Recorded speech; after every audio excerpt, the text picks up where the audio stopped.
Welcome all to today's session of interaction. Today we will interact on root resection, which is a topic which needs to be covered under tooth preparation for periodontally compromised teeth.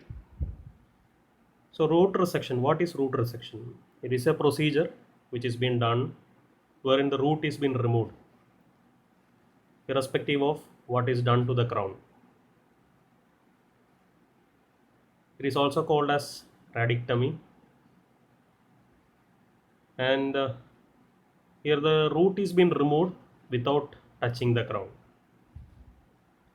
If the tooth is being separated through the crown and furcation, then it is called as hemisection. This can be asked as a viva question: what is hemisection? That is, it is the procedure in which the tooth is separated through the crown and furcation. So in some cases we do root resection and we use the remaining tooth as an abutment, or it is been retained as a natural teeth which could be used in preserving the residual alveolar ridge. So you have to rehabilitate a tooth which has been root resected. So root resection is usually done in molars because it can be done only in multi-rooted teeth. It cannot be done in single-rooted teeth, or it is not done in premolars. So in maxillary, you have three roots in normal case. That is, you have a mesiobuccal, distobuccal, and a palatal root. And for a mandibular molar, you have a mesial root and a distal root. So the resection either involves removal of distopalatal root, distofacial root, mesiofacial root, or palatal root, or a combination of mesiobuccal and distobuccal root in respect to the maxillary molar. And with respect to mandibular molar, it could be either the mesial root or distal root.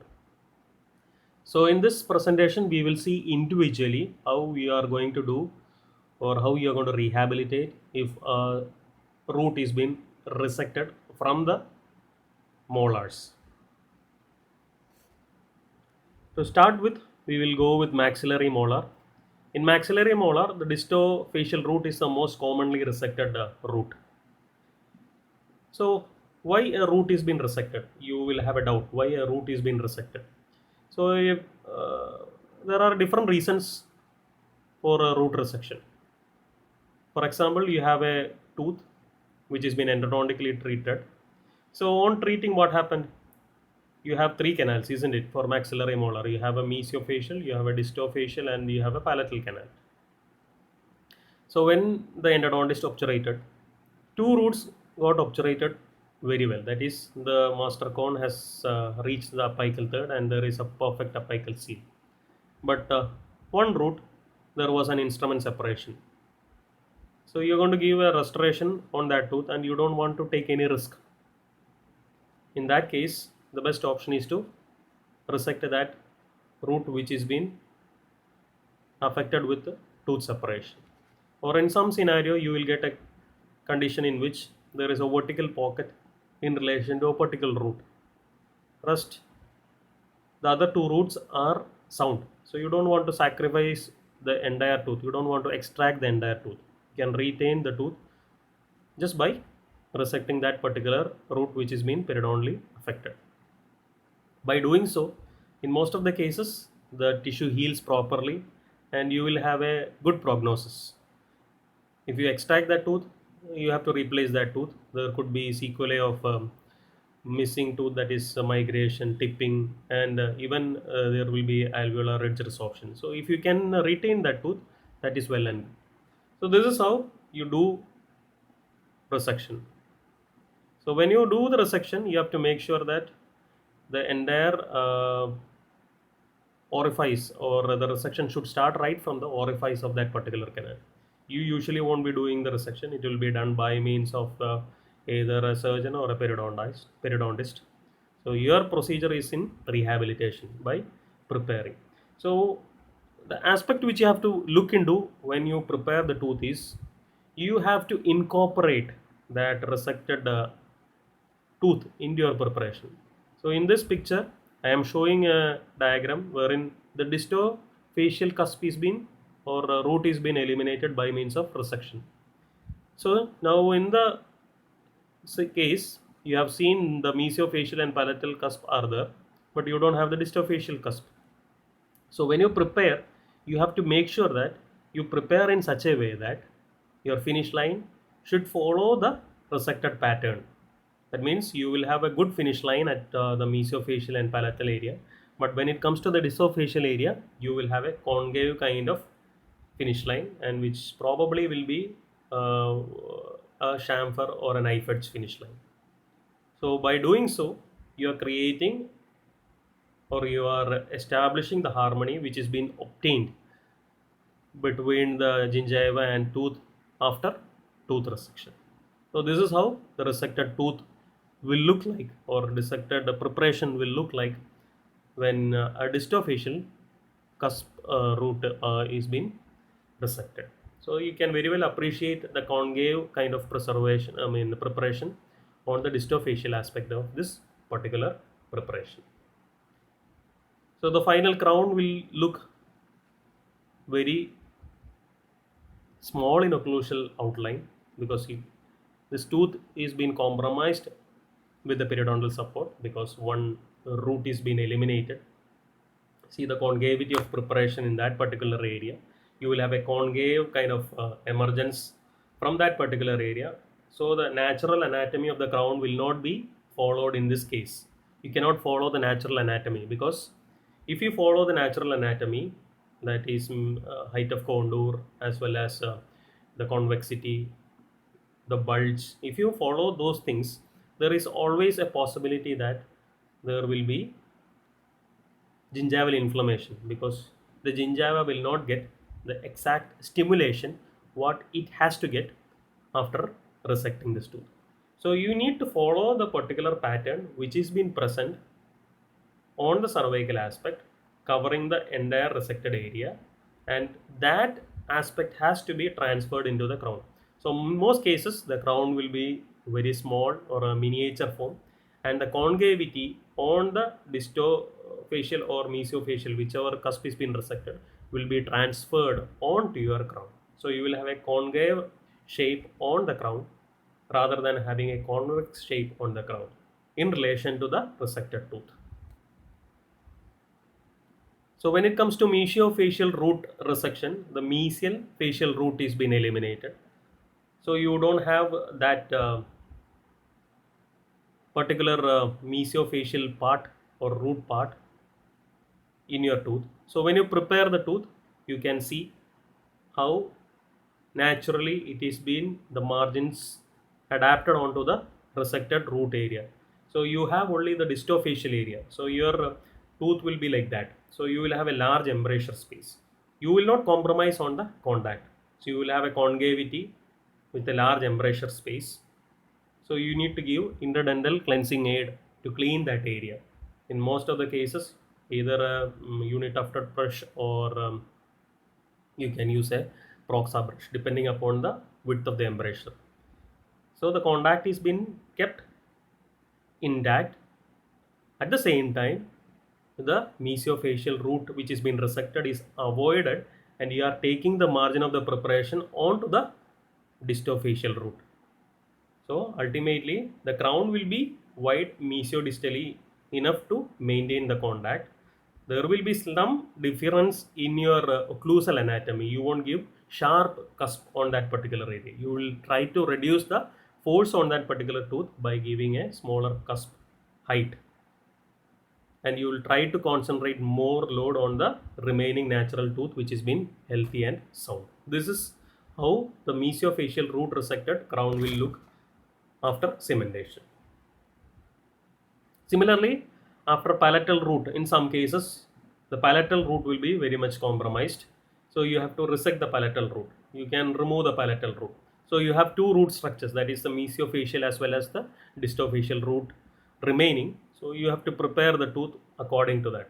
So when you prepare the tooth, it will look like a small premolar. You won't establish the palatal cusp. You will keep the palatal cusp as small as possible so that you don't have any occlusal load. So your establishing contact will be just point contact on the buccal side. on the lateral movements of the jaw, there will not be any interference. So that's how you create your preparation and restoration. So the preparation will be the very similar to what we did for your mesiofacial or distofacial resection. The entire palatal cusp is avoided. So you will prepare along the resected along the remaining tooth structure, and you try to reduce the tooth structure reduction on the um, resected area. In this case, it is the palatal surface, wherein you just give a chamfer or knife edge finish line, and the restoration will be in such a way that you don't have any cusp, palatal cusp, or so that you don't have any load. So on the picture, you can see it is just like a small premolar. So by doing this, what you are achieving is you are retaining the remaining alveolar bone, and you are helping you are providing some sort of life, or you are giving a kind of advantage to the patient. So in this case, the patient can utilize that tooth to maximum possible limit. If the patient is going to extract the entire tooth, then he or she should go for an FPD. So again, you are preparing the adjacent natural teeth. So if you can retain, this is well and good. So depending upon the extent of periodontal support to the remaining natural teeth, you can either resect or you can extract. So if you have sufficient bone support, it is always better to resect and save that particular tooth. Similarly, in some cases, both the buccal roots might get involved. In that case, we resect both the buccal roots, and we will save the palatal root. So again, you will have a rudimentary kind of cusp for the mesiofacial and distofacial cuspal height. The preparation is very similar to what I have told, very minimal finish line, that is either a knife edge or a chamfer finish line only on the buccal aspect, and try to give the chamfer finish line also on the palatal aspect, because it is not visible, and you can fabricate a crown which is very small or semi anatomic in nature, and there is no lateral interference, and sometimes we will give only minimal point contact in those restorations. So this is a case wherein you have the mesiobuccal and distobuccal root is been resected, and only palatal root is been utilized for taking support. So from the picture itself, you can very well appreciate the crown structure is very small. You are maintaining the width. The faciolingual dimension is being reduced to the maximum possible limit, so that the palatal root will retain in the oral cavity for a longer time, and patient will have a intact arch without any problem. So that should be your consideration. So these are the situations which could arise in case of a maxillary molar.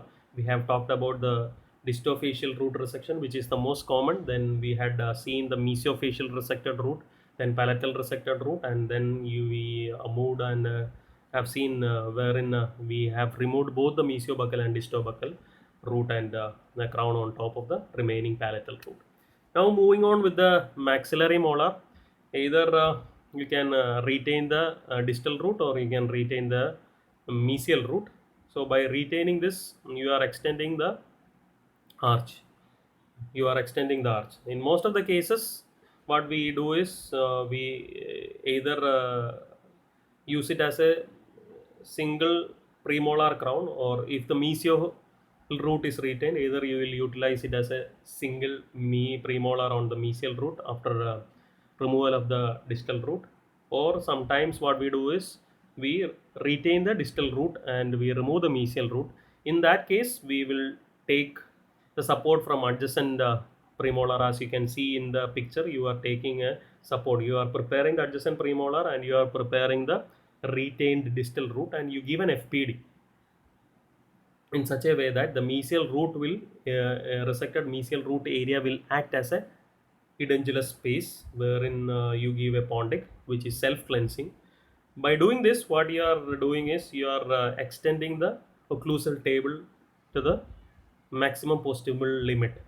So the occlusal table is being extended to the distal part of molar, first molar. If you were to extract the molar, then what happened? Your occlusal table is only till premolar. So in this case, what we do is we will retain the distal root and we will take the support of premolar, and we will give an FPD. If the mesial root is been resected, what we do is we retain the mesial root as a single crown, or we will splint the premolar and the mesial root depending upon the remaining alveolar bone. By doing this, we are able to retain that particular tooth. We are able to reduce the residual ridge resorption, because whenever there is a root, the resorption will be reduced in rate, and you are giving a longevity to the residual alveolar. So in future, if you have to rehabilitate, you will have sound remaining bone for rehabilitation. So this is how you manage resected root and the prosthesis. The prosthesis part, finish line should be conservative. You can give a knife edge kind of finish line, or you can give a chamfer. We never give extensive finish lines like shoulder or a shoulder with bevel. And the anatomy of the crown which you are going to give should be semi-anatomic with a minimal occlusal interference both laterally as on protrusion or retrusion. These are the criteria which you have to remember when you rehabilitate a tooth with resected root. With this, I conclude my interaction on periodontally weakened tooth.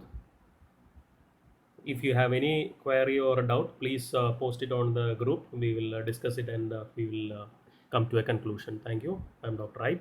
Thank you. Thanks a lot.